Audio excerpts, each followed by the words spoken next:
Bismillahirrahmanirrahim. Assalamualaikum warahmatullahi wabarakatuh. Alhamdulillahirrabbilalamin. Salatu wassalamu ala asrofil anbiya'i wal mursalin wa ala alihi wa sahbihi ajma'in amma ba'du. Alhamdulillah kita berjumpa lagi pada seri pengantar statistika matematika 2. Setelah sebelumnya kita membahas tentang pencarian estimator tak bias terbaik yaitu UMV/UI. Pada kesempatan kali ini kita akan membahas tentang statistik cukup. Nah, apakah statistik cukup itu? Nanti akan kita jelaskan perlahan-lahan. Sebagai pendahuluan, jadi yang mendasari kita untuk menggunakan statistik cukup ini adalah adanya kemungkinan terjadi kontradiksi, ya. Kontradiksi yang dimaksud yaitu adanya estimator tak bias yang variansinya lebih kecil atau di bawah batas bawah variansinya. Padahal seharusnya kalau dia estimator terbaik, maka variansinya adalah sama dengan batas bawahnya atau CRLB. Oke, tanpa berpanjang lebar, mungkin kita langsung tunjukkan contohnya saja. Misalkan terdapat variabel random X berdistribusi seragam dengan rentang 0 sampai θ. Kemudian kita diminta menghitung variansi dari TX, yaitu 2X bar, ya, 2X bar, atau bisa kita jabarkan 2 sigma XI per N. Oke. Dan kita juga diminta menghitung CRLB dari θ. Oke. Secara cepat kita akan bisa memperoleh bahwa ekspektasi untuk X, ekspektasi X kuadrat, dan variansi X bisa diperoleh sesuai dengan hasil yang tertera di layar berikut. Oke.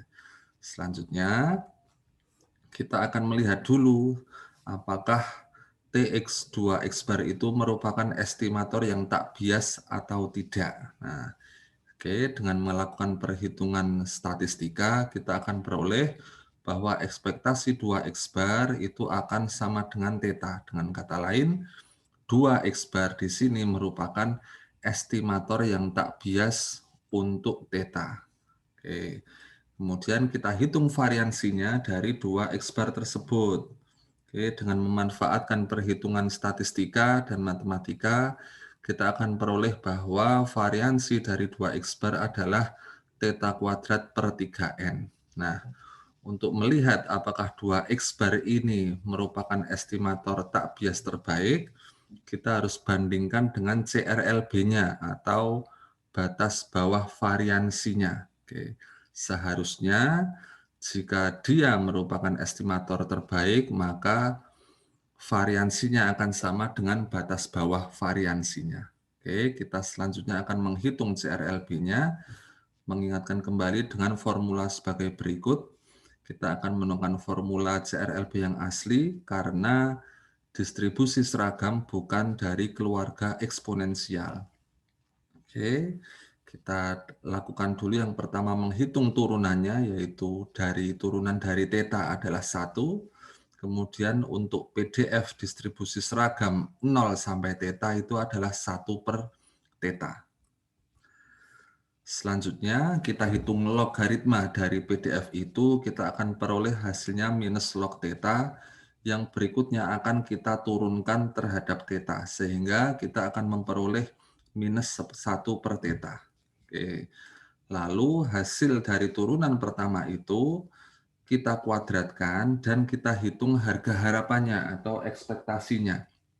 Sehingga kita akan peroleh, karena ini tidak mengandung X dan merupakan konstanta, maka ekspektasi dari min 1 per θ kuadrat itu adalah 1 per θ kuadrat. Dengan demikian, ketika kita hitung, CRLB-nya ternyata adalah θ kuadrat per N. Padahal tadi kita hitung variansi dari 2X bar itu adalah θ kuadrat per 3N. Nah, di sini muncullah kontradiksinya, yaitu seharusnya tidak ada estimator yang nilai variansinya di bawah CRLB. Namun, kita bisa menemukan satu kasus bahwa ternyata ada satu kasus di mana dia estimator tak bias dan variansinya lebih kecil dari batas bawahnya. Dengan kata lain, batas bawah ini tidak valid seperti itu. Nah, itu merupakan kontradiksi ya. Oke, penjelasannya adalah seperti itu. Nah, kemudian kekurangan lain dari CRLB adalah kita harus menduga estimator tak biasnya dulu. Dalam hal ini adalah 2 X bar ya. Jadi dalam rangka mencari estimator tak bias dengan membandingkan CRLB, kita harus tentukan TX-nya dulu. Jadi jika TX tidak diberikan, kita harus coba-coba sampai diperoleh TX yang kita coba itu memiliki variansi yang sama dengan CRLB. Nah, oleh karena ketidakpraktisannya ini perlu kita mencari suatu solusi. Nah, dalam hal ini solusinya adalah dengan menggunakan statistik cukup. Oke, nah apakah statistik cukup itu? Nah, TX atau estimator dari theta ya itu disebut statistik cukup jika memuat semua informasi tentang parameter theta. Dengan kata lain, estimator yang terbaik itu adalah yang mengandung semua info tentang theta. Oke. Nah, secara matematis dikatakan kapan TX itu memiliki semua info tentang theta. Nah, itu apabila kita menghitung peluang X bersyarat TX itu independen terhadap theta. Jika hasil perhitungan peluang itu independen atau tidak mengandung theta, maka dia dikatakan statistik cukup. Penjabaran untuk peluang X bersyarat itu dapat kita lihat dengan atau dapat kita lakukan dengan perhitungan probabilitas bersyarat, maka kita akan peroleh bahwa penjabarannya itu adalah peluang atau PDF bersama untuk X dibagi dengan PDF dari TX-nya. Nah, baik. Kita langsung menuju contoh saja, misalkan variabel random X berdistribusi Bernoulli P dengan PDF sebagai berikut. Kemudian dikumpulkan sampel random berukuran N. Kita diminta membuktikan apakah TX itu betul-betul statistik cukup untuk P atau bukan. Dengan TX-nya adalah sigma XI. Oke. Langkah pertama yang harus kita lakukan adalah menghitung PDF bersama ya dari variabel random yang kita miliki dengan cara melakukan perkalian PDF dari sampel I untuk berawal dari 1 sampai N. Sehingga kita akan peroleh hasil sebagai berikut. Nah, kemudian karena soal kita tadi adalah terkait distribusi Bernoulli, maka kita harus tahu juga ya fungsi pembangkit momen dari distribusi Bernoulli. Tujuannya untuk apa? Nanti akan kita bahas. Yang jelas untuk PDF, mohon maaf, MGF untuk Bernoulli adalah 1 plus PE pangkat T dikurangi dengan P. Oke. Nah, tujuan kita mengetahui fungsi pembangkit momen Bernoulli itu karena kita butuh tahu distribusi dari sigma XI ini. Sehingga dengan mencari MGF dari sigma XI ini, kita akan tahu sigma XI itu berdistribusi apa. Nah, oke. Dengan melakukan penjabaran MGF sebagai berikut, kita peroleh bahwa ternyata sigma XI itu memiliki MGF 1 plus PE pangkat T dikurangi P yang dipangkatkan N. Nah, ini merupakan MGF dari distribusi binomial, sehingga sigma XI dapat kita katakan berdistribusi binomial dengan parameter N dan P. Seperti itu. Oke, setelah tahu, maka berarti sigma XI itu akan memiliki PDF binomial. Ya. Bentuknya mirip seperti binomial yang biasa, hanya saja pada variabel random X kita ubah atau kita transformasi menjadi sigma XI. Nah, selanjutnya dihitung probabilitas bersyarat tadi dengan menghitung rasio antara PDF X dan juga PDF sigma XI.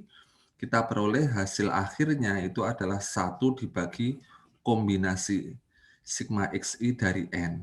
Nah, di sini bentuk terakhir ini sudah tidak mengandung parameter P, sehingga kita bisa mengatakan bahwa sigma XI merupakan statistik cukup untuk P.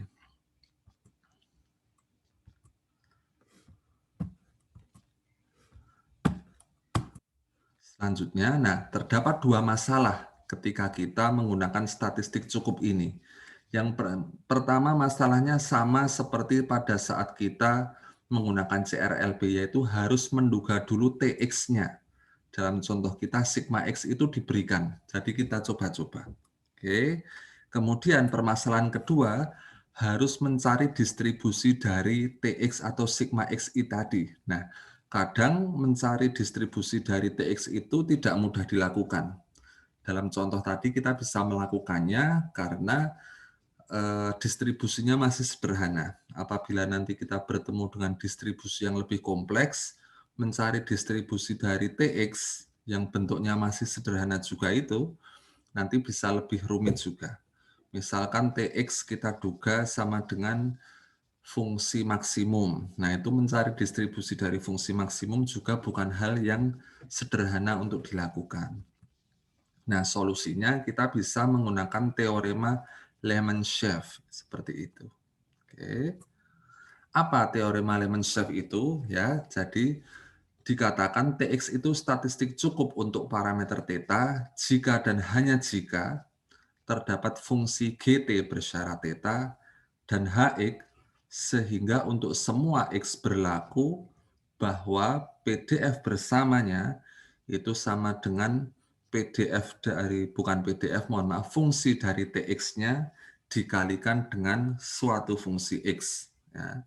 Di sini ada tambahan catatan, apabila daerah definisi tergantung pada theta, maka penulisan PDF bersama harus lengkap dengan daerah definisinya.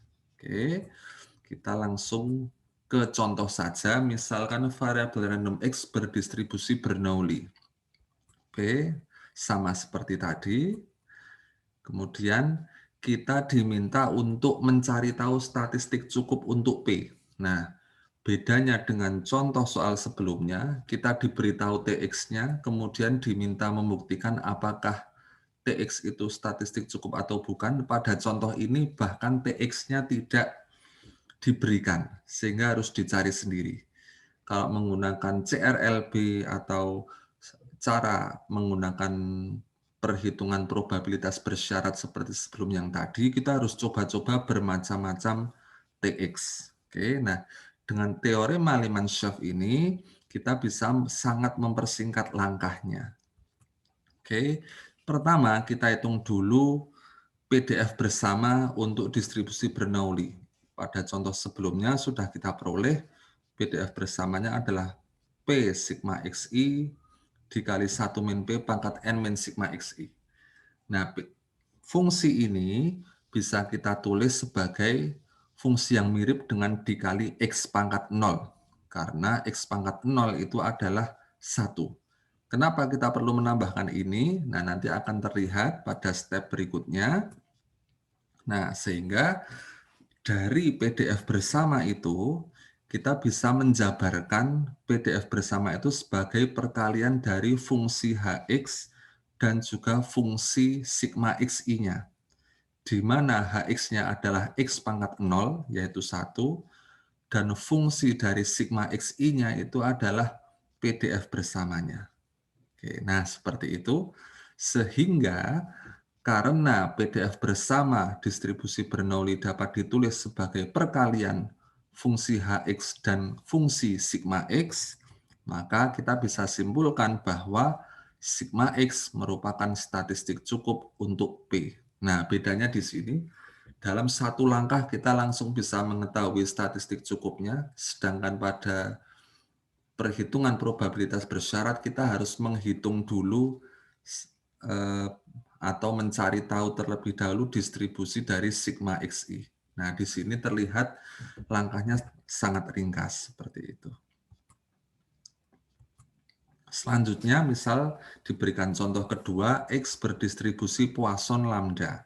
Oke. PDF distribusi Poisson adalah sebagai berikut, terlihat di layar. Kemudian kita diminta untuk menentukan statistik cukup untuk lambda. Nah, oke. Langkahnya sama. Yang pertama kita hitung PDF bersama dari distribusi Poisson, yaitu dengan mengalihkan dari I sama dengan 1 sampai N. Kita akan peroleh hasil sebagai berikut, seperti tampak di layar. Selanjutnya, hasil PDF bersama itu bisa kita jabarkan sebagai perkalian dari Hx dan G sigma Xi, di mana Hx-nya itu adalah 1 per perkalian Xi faktorial, dan G sigma Xi-nya itu adalah E pangkat minus N lambda dikali lambda kali sigma Xi. Mungkin timbul pertanyaan, kenapa kok di sini yang dipakai adalah fungsi dari sigma Xi, bukan fungsi dari perkalian Xi-nya? Nah, karena di sini Xi-nya itu dia terikat dengan lambdanya. Sehingga kita harus menuliskannya sebagai fungsi sigma Xi bersyarat lambda. Sedangkan perkalian Xi faktorial dia tidak terikat apapun, dengan kata lain terlepas dari lambda. Sehingga kita menuliskannya sebagai fungsi dari X saja, tidak ada syarat lambda. Sehingga dengan melihat kondisi ini, maka Tx-nya itu adalah sigma Xi, itu merupakan statistik cukup untuk lambda. Nah, seperti itu. Jadi tanpa kita diberitahu Tx-nya apa, kita bisa mencari tahu sendiri statistik cukup untuk parameter distribusi itu adalah tinggal berdasarkan hasil perkalian dari PDF-PDF-nya sehingga diperoleh PDF bersama sebagai berikut. Oke, beberapa soal latihan yang bisa kalian coba untuk mengasah kemampuan kalian ada 2 nomor. Nomor 1 diminta membuktikan apakah X bar merupakan statistik cukup untuk mu, bisa dilakukan dengan menghitung probabilitas bersyaratnya. Kemudian untuk nomor 2, Tx-nya tidak diketahui, maka bisa kita langsung menggunakan teorema Lehmann-Scheff. Ya, jadi untuk nomor 1, Tx-nya diberikan dan diminta membuktikan apakah statistik cukup atau bukan. Kemudian nomor 2, Tx-nya tidak diberikan sehingga kita harus menggunakan teorema Lehmann-Scheff. Jadi teorema Lehmann-Scheff itu dipakai jika Tx tidak diberikan. Mungkin itu saja yang bisa saya sampaikan. Kurang lebihnya mohon maaf. Sampai jumpa di video berikutnya. Wabillahi taufiq wal hidayah. Assalamualaikum warahmatullahi wabarakatuh.